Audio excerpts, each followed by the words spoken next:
next week. I'm James Corbett of CorbettReport.com. And I'm James Evan Pilato of MediaMonarchy.com. Rideshare services share 12 million users' data.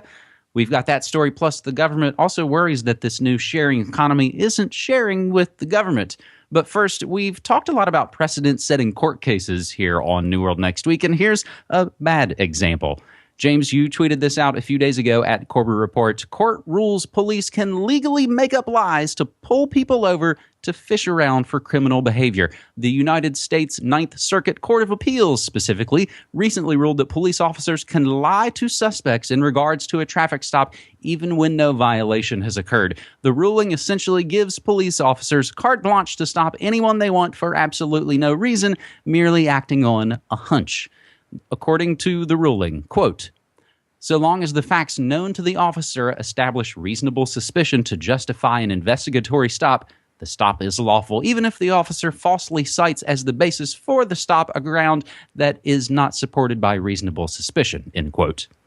The court goes on to justify their rights violating and very Stasi-esque ruling by claiming it's okay as long as the officer truly believes the subject of his lies has criminal intent. Continuing, quote, we emphasize, however, that although our focus is on the objectively reasonable basis for the stop, not the officer's subjective intentions or beliefs, the facts justifying the stop must be known to officers at the time of the stop, end quote. The case in question originated out of a federal court in Montana and involved two guys of running meth. So, James, we've learned pretty much everybody loses when you call the cops, but what the hell are you supposed to do when the cops essentially come calling on you? Good question. Well, I mean, once you get into legal land, I mean, you know, it's a whole different universe. And I mean, what does this actually mean? The cops have always been able to lie and get away with it in court. They could just say, oh, I thought I smelled marijuana. So, or, you know, whatever they say. And what court is going to say, I don't think you're telling the truth, officer? So they've always, I mean, this has always been there to some extent.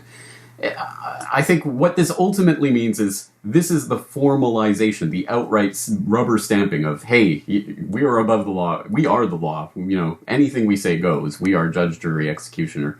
And that's, I mean, that is worrying because that's another huge step towards the police state. It's, again, only a mental step. It's only a step in paper and formality. But when they start formalizing the fact that they can make anything up to pull you over, that's when you start to realize, I mean, this is an outright, overt, they want it in your face police state. And in funny ways, it seems almost like it's ancient history, but I can't help but think of something like John Yoo in this situation, just sort of saying, well, you know, it depends on, you know, why the cops thought he needed to torture that kid in front of his parents. It's all been happening. They just need to put it down on paper. So if perhaps some sort of world court situation comes up in the perhaps not too distant future, they know they've already CYA'd and that they've already covered their asses and wrote it into law. Our second story, James, Uber passed 12 million users' data to law enforcement in 2015. And we grabbed this story, I believe, from Activist Post. In the last 6 months of 2015, Uber received 415 requests from U.S. law enforcement for passenger or driver data related to criminal probes, the ride-hailing company said in a transparency report. Uber gave U.S. agencies data on 12 million people overall. The company fully complied with nearly 32% of law enforcement requests and partially complied with nearly 53%, while 15% of requests were withdrawn by law enforcement or the company found no data to offer, according to this first Uber transparency report, which includes info the company gave to comply with transportation regulations and airport reporting requirements. The company said it never actually got an NSL, or National Security Letter, or FISA, for an Intelligence Service Act order, which are typically reserved for national security or intelligence investigations involving communication service providers. James, would it be crazy to suggest that some companies would just say no to this? No, it wouldn't. And it shouldn't be a strange thing to suggest something like that. The point here is how many of these requests were actual search warrant requests and how many were just requests. And I don't know, I don't have that number off the top of my head, but I know they weren't all actual search warrants. So if this company was actually interested in, even just maintaining the actual letter of the law, they would only have to reply to the actual search warrants, not the can we please have this data on 12 million users kinds of requests. But I understand why an Uber or an Airbnb is doing it. It's because they are trying to play nice in order to get into the system, to get into the club, because, obviously there are a lot of powerful interests against them. I think this is the worrying inflection point of some of these great ideas of peer-to-peer economy type of things that are becoming formalized, becoming institutions, becoming what they were fighting against. And if you want to be with the big boys, if you want to play in that monopoly system, if you want to have the, become the next taxi cab monopoly kind of thing, well, you're going to have to play ball. So they're showing that they play ball, and that's what this is about. I think, again, the real point of this is not that the peer-to-peer economy is somehow defunct or wrong or we have to abandon it. It's that these big companies are getting too big for their britches. We need more little upstarts, competitors. Use the alternatives. Again, don't get on Facebook and Twitter and the big, search engines and Google and whatever, because as soon as you start centering around the same big companies, they're going to become the new monopolies and become just as bad or even worse than the old ones. And I think that's the point of this. And in a lot of ways, that might actually be the story we're laying out on this episode 265 of New World Next Week. James, I just double-checked. It wasn't Activist Post. That story was coming from Russia Today, and it's worth noting that only 90 out of that 450 were via a required search warrant. So again, getting exactly to your point, most of those requests then are, gosh, please, could we have that info? Our third and final story this week, James, might we file under a not unmitigated good news story. And it's another one from Bloomberg. It's story time from Bloomberg.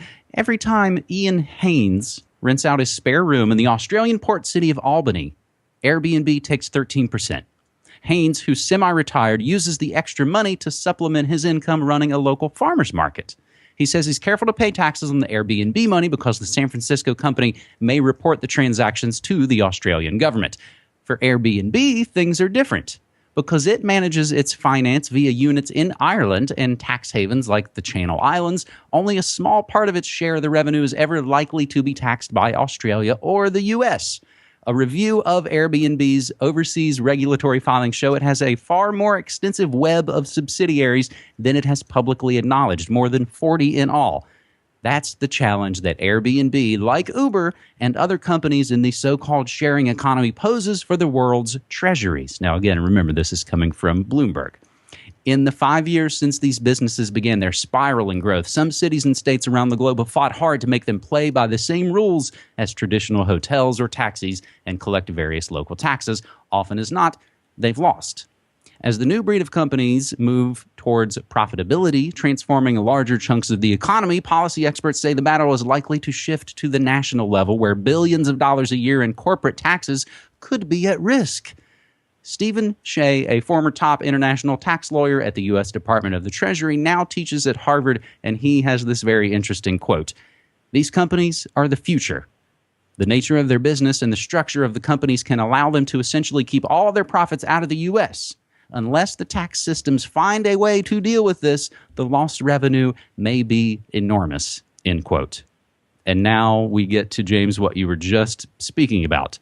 For years, pharma and tech companies like Pfizer, Merck, Google, Apple have slashed their U.S. federal tax bills by using offshore tax havens and shifting profits abroad.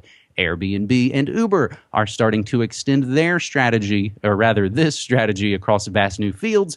PricewaterhouseCoopers estimates that the sharing economy businesses generated $15 billion in revenue in 2014 and will take $335 billion by 2025, growing largely at the expense of companies that pay billions in U.S. taxes. Now, offshore has all the rage, James. So in this way, do we kind of cheer that some of this offshore booty might actually benefit the so-called little guy?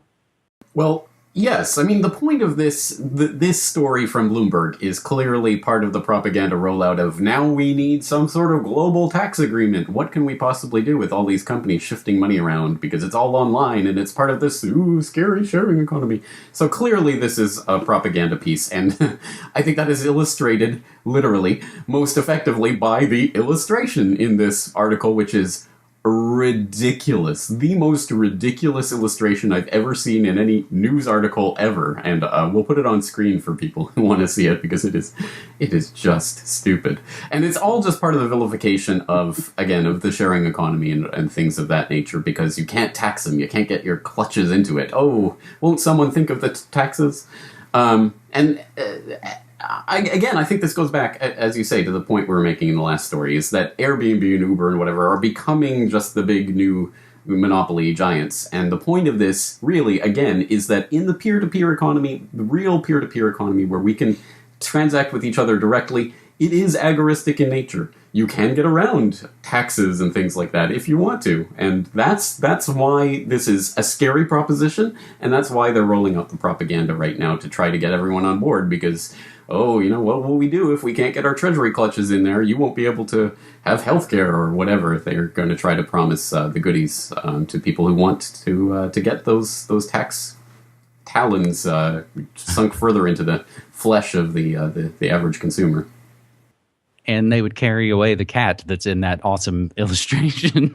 James, I think the optimist in me maybe hopes that the difference maybe between things like Pfizer and Google doing this versus Airbnb and Uber is that Airbnb and Uber are more of the peer-to-peer economy, and that they can be an idea or even an ideal, whereas I don't know that anybody can move forward using the services of Google and Skype or Twitter or any of those things.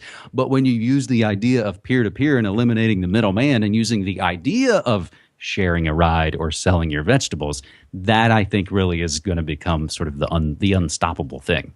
So that is a little bit of good news. And if you want a little bit more good news, I've been doing weekly Good News Next Week episodes. The latest one is called A Fridge Full of Free Food. You may have seen the story about a restaurant in India that put a fridge outside meant for food that would otherwise go to waste. You put it in there and it's free for hopefully the people who need it the most.